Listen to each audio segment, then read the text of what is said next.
तो बेटा अब हमने आगे पढ़ना है। हमने 4, 5, 6 का ए पार्ट कर लिया था जो सीबीएसई वाला था। अब 6 का बी पार्ट देखेंगे। Company had forfeited 6,000 share of ₹10 each. 6,000 shares forfeit करे कंपनी ने, on which only application of 3 has been paid. तो ₹10 का था शेयर, ₹3 पे हुए, ₹7 पे नहीं हुए। तो आपके पास एंट्री हो जाएगी बेटे share capital debit, the amount which is not receive calls in arrear लिख दो बच्चे, कॉल्स इन एरियर 7। और जो आपको पैसा मिल जाएगा आप क्या लिखेंगे, टू शेयर फोर फीचर 3। तो 10 into 6,000, 7 into 6,000, 3 into 6,000। 4,000 of this share were reissued at ₹12 per share as fully paid up. तो 10 वाला 12 में रीशू हुआ है बच्चे। तो entry will be bank account debit, आपके पास आ जाएगा ₹12 to share capital that is ₹10 to share forfeiture that is ₹2।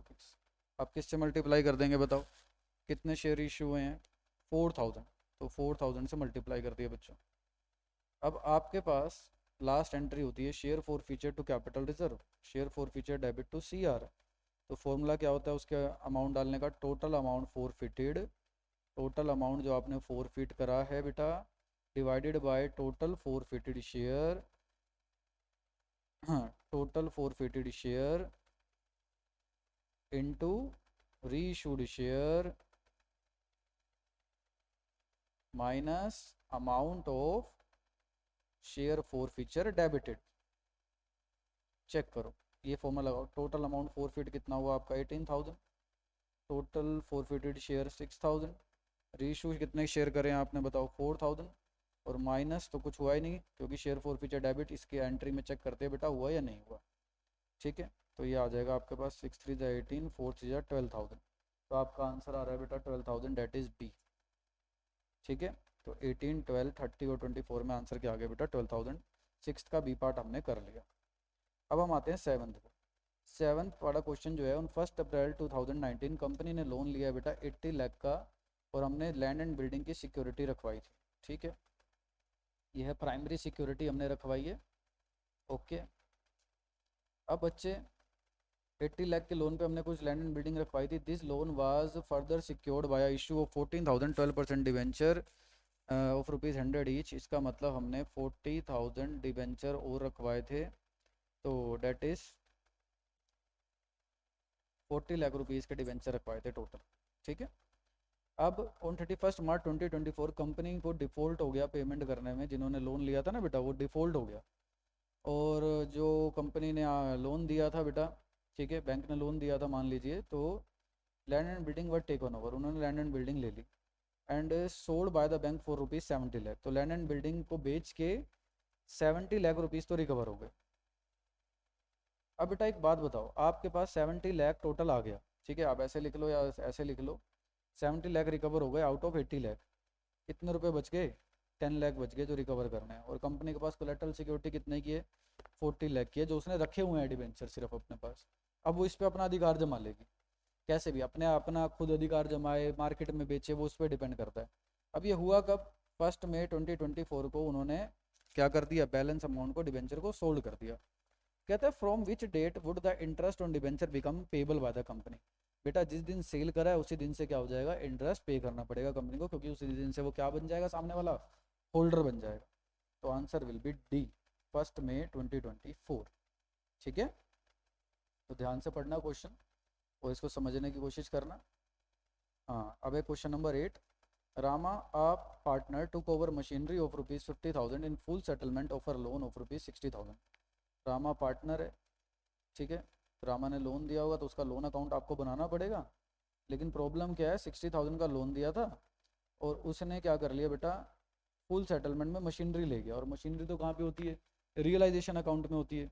ठीक है, और फुल सेटल्ड हो गया। कहता है machinery was already transfer to realization, ये आपको पता ही है। How it will give affect the relation, जो प्रॉफिट और लॉस होगा बेटा रामा लोन का, वो कहाँ पे ट्रांसफर हो जाएगा, रियलाइजेशन में। 50,000 का क्या है आपके पास, मशीनरी रियलाइजेशन में थी तो वहाँ से, और बैलेंस 10,000 वो भी कहाँ चला जाएगा, रियलाइजेशन में। तो 50 और 10 आप इस तरीके से लिख लीजिए या टोटल 10 लिख लीजिए, आपकी इच्छा है बेटा। तो टोटल कितना आ जाएगा आपके पास, 60,000 आ जाएगा। आप टू रियलाइजेशन 60 भी लिख सकते हैं और समझने के लिए टू रियलाइजेशन 50 और 10 भी लिख सकते हैं।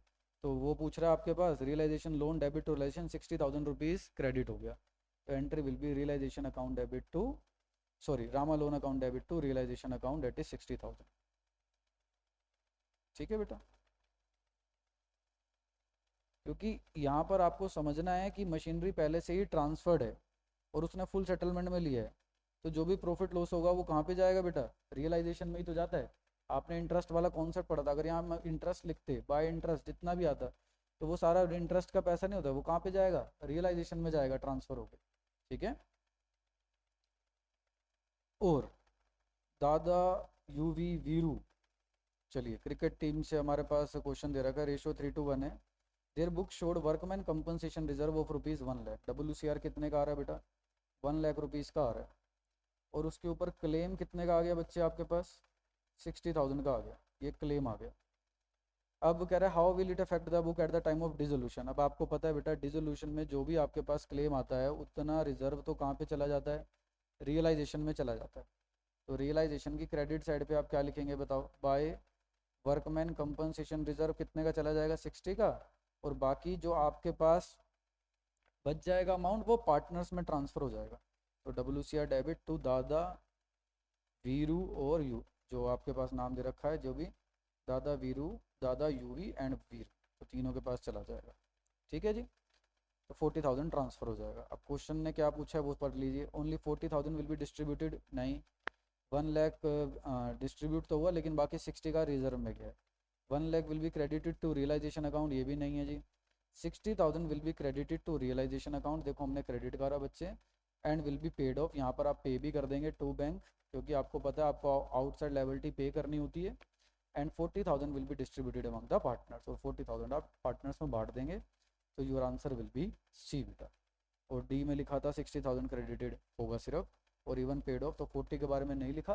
तो सी में मेरे को रेलिवेंट इन्फॉर्मेशन पूरी दिख रही है जिसके अंदर सारा कुछ आ रहा है बेटा। तो ये आपके पास 6th का और पार्ट, 7th और 8th पार्ट हमने कर लिया बेटा इस वीडियो में। तो आप इनको अच्छे से रिवाइज करना तीनों क्वेश्चंस को, सैम्पल पेपर का लेवल अच्छा बना हुआ है तो आपको आना चाहिए बेटा। ठीक है, तीनों क्वेश्चन आपने रिवाइज कर लिए।